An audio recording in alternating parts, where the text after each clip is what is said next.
She was just doing her job, tray in hand, smile steady, when he tried to put her down in front of everyone. What she did next, it didn't just silence the room, it made them see her for the first time. You've seen the type. Walks in like he owns the place, talking louder than necessary, all swagger and ego.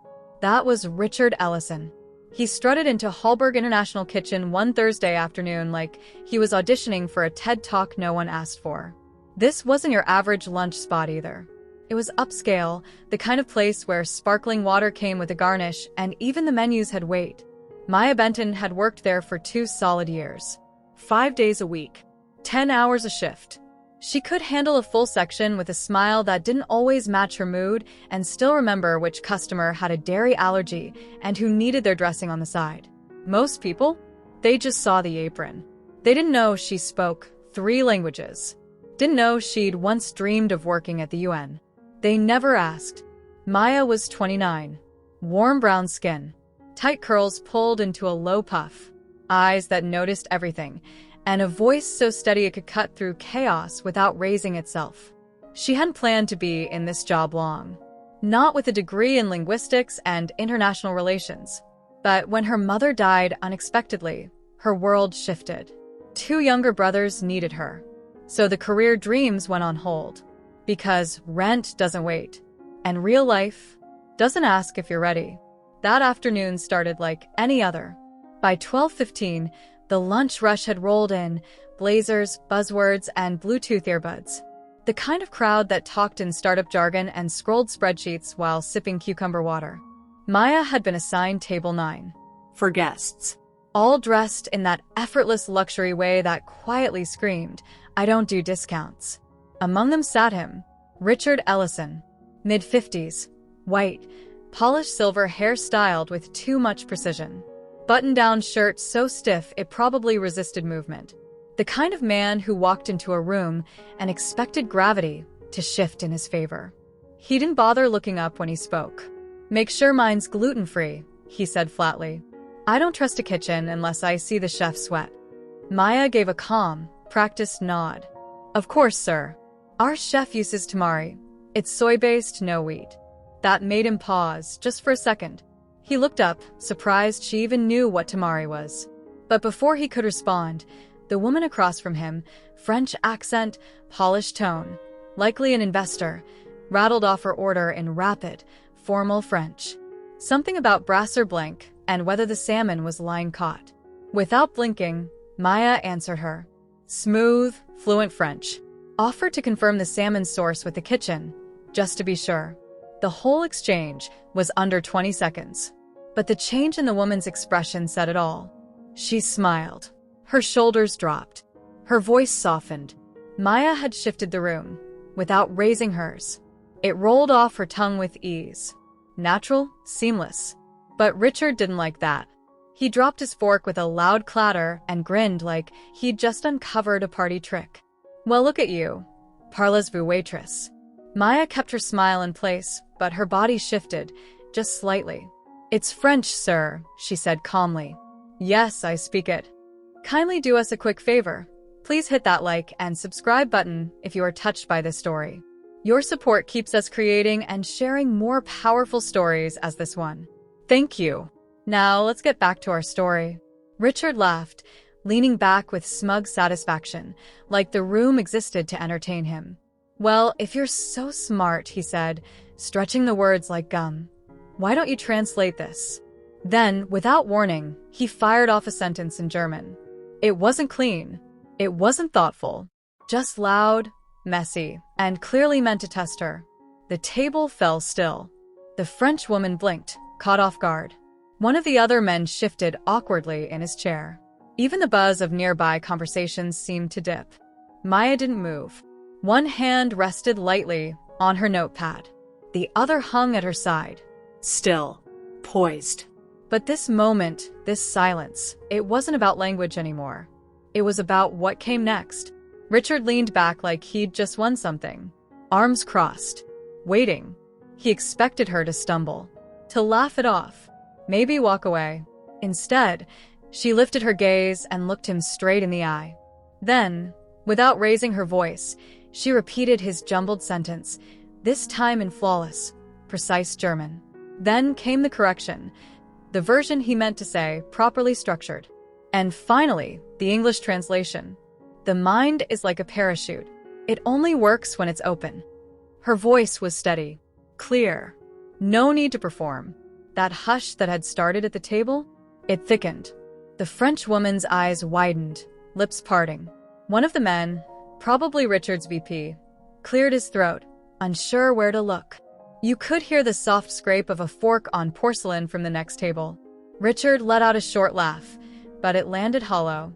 Well, he said, trying to brush it off. You rehearsed that one, didn't you? Probably copied it off Google Translate. Maya didn't flinch. Her tone stayed level. I don't use Google Translate, she said. But I can walk you through the grammar if you're interested. She let the moment breathe, then added. That quote's usually misattributed to Einstein, but it's older. And the sentence you used had a structural error. You used the informal second person when referring to an abstract concept. In German, that comes off a little clumsy. Now the tension wasn't just in the air. It had settled squarely on Richard's shoulders. The French woman leaned in slightly, a flicker of amusement in her eyes. She's right, she said, lips curling into a smirk. I studied in Berlin. The last time I heard someone butcher that sentence like that, a frat boy was trying to flirt with my roommate. That one landed. The younger man at the table bit his lip, trying not to laugh. Richard's smirk wavered. He waved a hand, dismissive. Okay. We get it. She speaks a few languages. Cute. That word floated, sharp. Maya didn't roll her eyes. Didn't even blink. She smiled, wider this time. I majored in linguistics and international relations at Texas State, she said calmly. Did an immersion summer in Belgium. Learned German from a roommate. Mandarin for my thesis project. Then, with the same poised grace. And yes, today, I'm your waitress. Whatever laughter Richard had tried to summon earlier was gone now, replaced by silence. Awkward glances. Forks pushing food instead of lifting it. Let's just order, Richard muttered. We're wasting time. But his voice didn't carry the same weight anymore. It fell flat. As Maya moved on to take the next order, the tension didn't disappear. It shifted. Now it hovered, quiet, heavy, uncomfortable. Across the dining room, others had started to notice. A passing server shot Maya a knowing look. The bartender paused mid-pour. In restaurants like this, news doesn't spread. It flows. And men like Richard? They never realize when they've become the story. From the back, the manager stepped out. Marcus, mid-30s, clean shave, eyes sharp and steady. He hadn't been called. He hadn't gotten a complaint. He just knew. He'd seen Maya calm a wine-fueled meltdown at a birthday table last week with nothing but a napkin and grace. So when he saw what was unfolding at table 9, he didn't interfere. He didn't have to. He just watched. As Maya made her way toward the kitchen, one of the busboys caught her eye. He gave her a half-smile, equal parts impressed and curious. What did that guy say? He asked under his breath. Maya shrugged. Something about parachutes. The kid snorted. Guess his ego never deployed. But she didn't laugh. Because to her, it wasn't a punchline. Not really. She'd seen this before. Too many times. People caught off guard that someone like her could speak French, could decode German, could move through conversations they assumed were out of reach. Most people stayed silent. But a few? A few needed to make sure you knew your place, their version of it anyway. What Richard didn't realize, what no one at that table realized, was that the real sting didn't come from what he said. It was what would follow. Inside the kitchen, Maya entered the orders like she always did. Fingers fast, face unreadable. But inside, something simmered. Not rage. Not even surprise. Just that slow, quiet fire that builds when you've been overlooked one too many times. She didn't need to win anyone over. Didn't need to prove anything. But she wasn't about to let it slide either. Not this time. At the pass, Chef Luis raised an eyebrow. Everything cool out there? Maya gave a small nod. Just another suit with a fragile voice. Marco smirked. Want me to bless his risotto with a little extra attitude? Tempting, she said, but no. Let the food handle it. As the entrees cooked, she filled 4 glasses of still water, grabbed a warm bread basket, and headed back to table 9. She could feel it, the weight of the room. The bartender watching. A couple of diners glancing sideways.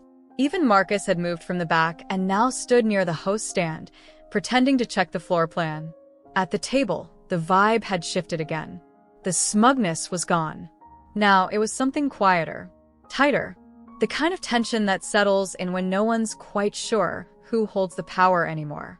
The French woman was half scrolling, half pretending not to notice. The younger guy nudged his salad like it owed him an apology. And Richard? Richard was doing what people like him do when they feel the sting of public embarrassment. He was loading up for round 2. Maya set the water glasses down with care, and just as she placed the last one, he spoke again, this time softer, slower. You know, he said, voice low and deliberate, it's always the ones who think they're smart that end up in aprons. Maya turned toward him, her expression calm. I'm sorry, what was that? You heard me, he said, leaning forward now, elbows planted like he was settling in for a lecture. Degrees are fine, but this isn't a classroom. This is a restaurant. People don't come here to be corrected. They come here to be served. There it was. The deflection. Humiliated moments earlier, he reached for the oldest trick in the playbook, shame her, shrink her, remind everyone who's really in charge. Only he didn't realize. This was never about just a language. And it sure wasn't about a tray. Maya didn't flinch. She didn't glare. She simply looked at him, with stillness, with clarity. I treat every guest here with dignity, she said, voice steady. But I don't stop being who I am just because I'm wearing an apron. Richard let out a scoff. Oh yeah? And who exactly are you? That line landed like a crash. The French woman slowly raised her head. The VP blinked, finally catching on that this had drifted into far deeper waters than anyone expected. This wasn't about food anymore. This was about presence. Maya didn't flinch, didn't lower her gaze. I'm someone who never had the luxury of drifting through life, she said, voice even. I graduated early. I speak 4 languages. I work 2 jobs so my brothers can stay in school. And I still show up every day with my head up. That's who I am. Richard gave a tired roll of his eyes. So what? You want a round of applause? A promotion out of pity? Maya tilted her head slightly. Calm. Unbothered. No, she said. I just want to finish my shift without being disrespected. For a second, the whole room paused. Then Marcus stepped in. Quiet but intentional. Everything okay over here? He asked, looking straight at Richard. Richard shifted, suddenly less sure of himself. Just a difference of opinion, he muttered. Marcus didn't blink. We don't tolerate disrespect on this floor, he said firmly. Not toward staff. Not toward guests. Maya didn't say another word. She didn't need to. She turned and walked away, slow, steady, centered. And every person at that table watched her go. They saw it. The poise, the strength, the quiet refusal to shrink. She hadn't tried to fight for the upper hand. She hadn't shouted. She hadn't begged. She simply told the truth and let it do what truth does. But Richard still wasn't done. Men like him rarely are. Not until they've backed themselves into their own undoing. Marcus didn't budge. He stayed right there by the table, arms crossed, silent. But his silence said enough. I'm watching. Richard didn't respond. Instead, he glanced around the dining room, scanning faces like he was searching for a lifeline. Someone, anyone, to nod in agreement. But there were no allies left at that table. Even his VP kept his focus on his plate, suddenly very interested in the curve of his fork. A few minutes later, Maya returned with their entrees, balanced gracefully on one arm, calm and composed. She set each plate down without fanfare. No smile, no explanation. Just a quiet, professional enjoy as she placed the final dish. She turned to leave, but Richard couldn't help himself. I was just joking, you know, he said, louder than necessary. Maya paused. I'm sure you were, she replied, tone steady. So calm it barely registered as a reply at all. She kept walking. Wait. His voice followed her. You know, in Germany, someone like you wouldn't be hired for this kind of role. Not at this level. Maya stopped mid-step. This time, she didn't just turn, she returned. She set the tray down on an empty side table, folded her hands, and faced him head-on. You want to talk about Germany? She said, voice cool but carrying weight. All right, let's talk. Her voice didn't rise. It didn't need to.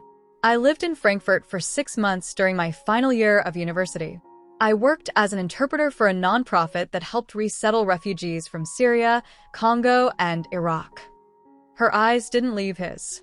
I sat in rooms where my words, my exact translations, could decide whether a family got to stay or be put on a plane the next morning. I helped mothers who hadn't seen their kids in 2 years and kids who hadn't spoken a word since watching their homes burn. I wasn't just translating language. I was translating life. The room had gone still again. Not with tension, but with attention. I was the youngest on that team. The only American. The only Black woman in the room. And every time someone looked at me like I didn't belong, she took a breath. I remembered what my grandmother always said. Your worth isn't defined by who sees it, but by how you carry it when they don't. Her voice wavered, just barely. Not from weakness. From truth. Raw. Unapologetic. Unfiltered. Richard leaned back, jaw clenched, but this time, he had nothing to say. Maya didn't move. If I'm standing here taking your order, she said, voice calm and grounded, it's not because I didn't measure up. It's because I chose to be here. She let that land. I chose to come home. To be there for the people who needed me. To make sure my older brother finishes community college and my little one makes it through high school without becoming a headline. You think that's a downgrade? She gave a slight tilt of her head. That says a lot more about you than it ever will about me. The French woman leaned forward now, hands clasped gently on the table. That was powerful, she said softly. Maya offered her a quiet nod, then turned and walked away. In the kitchen, she didn't break down. She didn't stew in anger. She took a breath, then grabbed a cloth and started wiping down the prep counter, like it was any other day, any other moment. But then Marcus stepped in, holding a to-go cup in one hand. Water with lemon, he said, setting it down. And just so you know, the owner called. She saw everything on the cameras. She said you handled it exactly right. Maya raised a brow. Didn't even know she watched during lunch. She does now. She took the cup, sipped slowly. The water was colder than usual. Tart. Bright. Exactly what she needed after something that had left a bitter taste. Marcus didn't say much, just gave her a look. The kind that doesn't need words. The kind that says, I see you. You need a break? He asked. I'm good, she said, steady. I want to finish the shift. Because even when the room gets heavy and words are used like weapons, people like Maya don't fold. They rise. And sometimes, that's all it takes to show someone like Richard that what he lost wasn't just a moment. It was the illusion of superiority. And when someone finally holds up a mirror that clear, you can't unsee the truth staring back. The next 20 minutes at table 9 felt like walking through a fog no one wanted to acknowledge. No more wisecracks. No smug comments. Just forks scraping plates and the occasional glance that said more than words ever could. Richard barely touched his food. The VP chewed slowly like he wanted to be anywhere else. The French woman scanned the room, eyes searching for a different conversation to disappear into. It wasn't the meal that ruined the mood. It was the shift in power. The quiet awareness that someone who thought they ran the room didn't. Richard pushed his plate aside, barely touching the sea base he'd bragged about ordering. He raised a finger for the check, his fingers drumming the table in uneven taps. You could see it, the unraveling. He had walked in expecting to be the most important person in the room. Instead, he got a silent, humbling lesson delivered with zero volume and full impact. Maya returned with the check, folded neatly in its holder. Whenever you're ready, she said, her tone polite, but distant. Richard didn't look at her, just opened the bill, glanced at the total, and reached for a black company card. Then something shifted. His hand hesitated, just for a second. Then he set the card down and looked up. Not angry. Something else. Something closer to shame. Maybe even clarity. "Maya, right?" he asked, voice quieter now. She nodded. He cleared his throat. "Look, I didn't mean to insult you."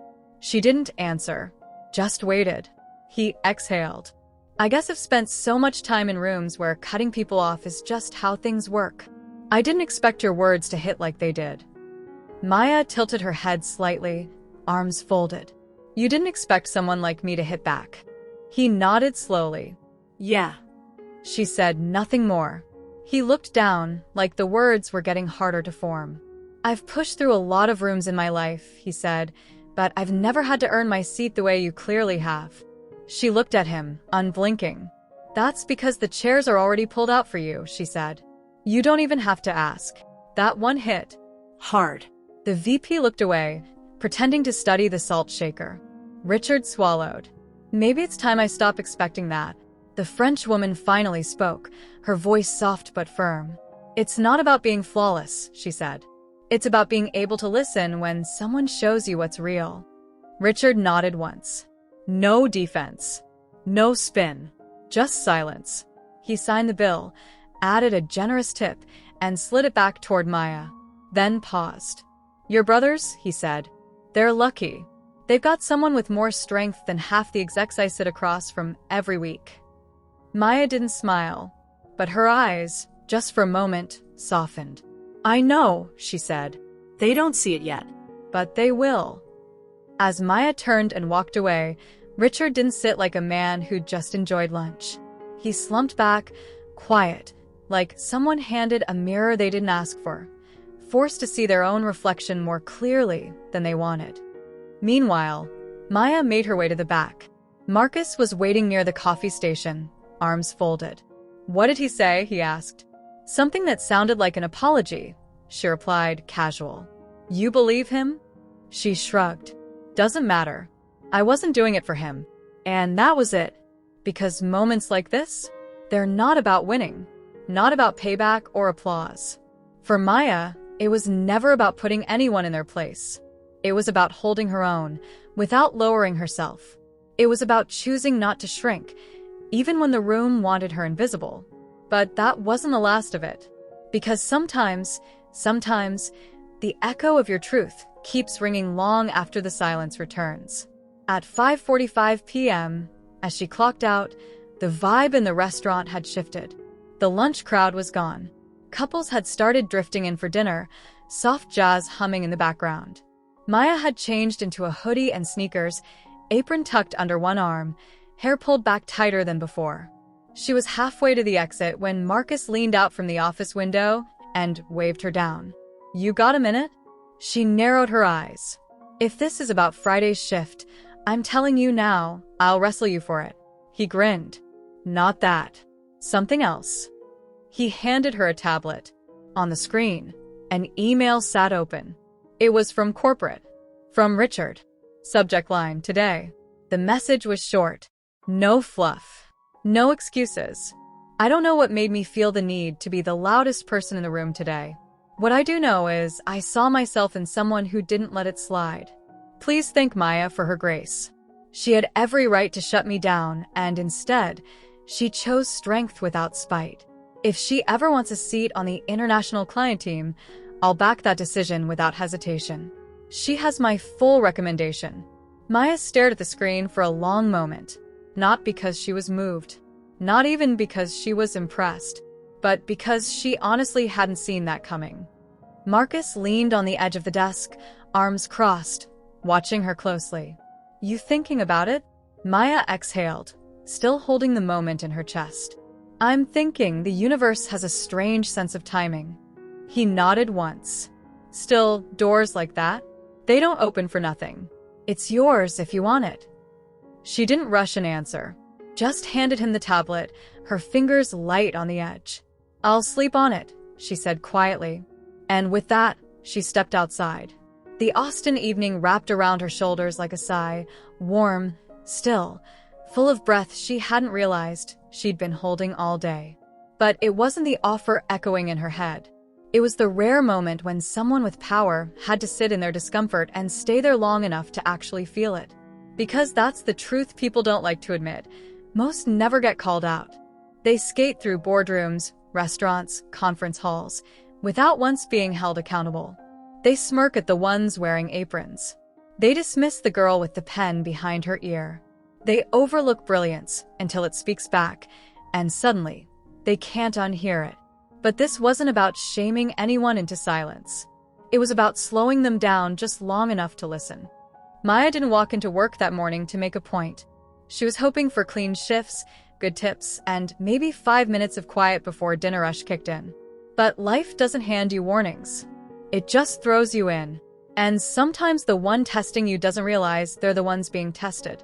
Richard thought he was handing her a lesson. He didn't see the mirror until it was too late. He didn't fail completely, but he got a glimpse of what failure would look like if no one ever checked him again. And that's what landed. Not the correction, not the credentials, but the quiet grace of someone who could have embarrassed him and chose not to. Because grace, when it comes from someone you thought was beneath you, hits harder than any humiliation ever could. Not to hurt you, but to wake you up. But here's what people miss. Some only wake up when the mirror finally talks back. And today? That mirror had a name, a voice, and a backbone they weren't ready for. Maya never brought it up to her brothers. No point. That night, she came home to find the youngest passed out on the couch, open textbook still on his chest, snoring softly. The middle one was in the kitchen, trying to boil spaghetti without setting off the smoke alarm again. Same apartment. Same bills on the counter. Same worn sneakers by the door. Life didn't pause just because she stood her ground. And that was the point. She sat down, exhaled deep into the quiet, and reminded herself she didn't need applause. She didn't need recognition. What she had was hers. Because dignity isn't something you earn with a fancy degree or some executive title. Dignity is how you hold yourself together when someone tries to tear you down. It's what shows up in your spine when your name is dragged, and you don't flinch. It's choosing truth over pride, poise over performance. The world is loud with people who think interrupting equals intelligence. That status comes from who they can talk over. But real strength is quiet. It doesn't bark. It doesn't bend. It simply stands there, calm, unshaken, and speaks only when it's time. Not to humiliate, but to remind. Maya didn't walk out a hero that day. She didn't need to. She just didn't shrink. And sometimes, that's all it takes to make the whole room feel different. That's how you unseat a man from his pedestal, without even raising your voice. Here's the truth. If someone tries to shrink you into a role you've already outgrown, if they judge you by your job title, your silence, your skin, let them. And then show up anyway. Remember Maya? She didn't raise her voice to be praised. She didn't speak to win a crowd. She spoke because someone had to. Because dignity isn't always loud, it's steady. Somewhere, someone like Richard is still thinking about her. Not because he planned to change, but because someone made him stop. Not with anger. Not with shame. Just truth. That's the thing about quiet power. It doesn't need applause. It just needs to be heard. So when your moment comes, when someone looks past you, talks down to you, tries to define you, don't ask for permission. Don't wait for the room to get it. Say what needs to be said. Stand like you belong. Let your presence speak louder than the disrespect ever could. Because the strongest voice in the room isn't always the loudest. Sometimes, it's just the one that refuses to disappear. And if this story hit something inside you, share it, like, and subscribe. Send it to someone who's been overlooked one too many times. And if you've ever been mocked, underestimated, or dismissed, leave a comment. We see you. Your voice matters here. Every single time.